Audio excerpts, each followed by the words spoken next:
পুৱাই এক দুখবৰ একালৰ সিনেমা আৰু অসমীয়া ধাৰাবাহিকৰ বৈশিষ্ট্য অভিনেতা নিৰ্দেশক মেহতাব হুছেইনৰ আজি গুৱাহাটীত বিয়োগ ঘটিছে। পুলক গগৈ পৰিচালিত খোজ বোলছবিৰ নায়ক ৰূপে অভিনয় কৰাৰ লগতে অসমীয়া ছবি নিৰ্মাণৰ বাবে আগ্ৰহ হোৱা আছিল।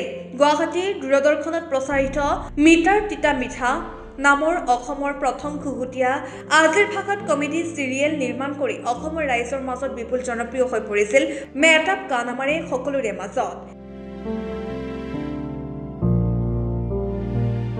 ডিব্ৰুগড় সদৰৰ পৰা আহি গুৱাহাটীৰ চানমাৰীত স্থায়ীভাৱে বাস কৰা মেহতাব হুছেইন এগৰাকী চিনেমা চিৰিয়েল উদ্যোগী হোৱাৰ লগতে বিভিন্ন ক্ষেত্ৰত সফল ব্যৱসায়ী আছিল। তেখেতৰ বিয়োগত জ্যেষ্ঠ ভাতৃ বিশিষ্ট চিকিৎসক প্ৰফেচৰ ডক্টৰ জাকিৰ হুছেইনৰ লগতে তেখেতৰ পত্নী পুত্ৰ আৰু কন্যাক এৰি থৈ যায়।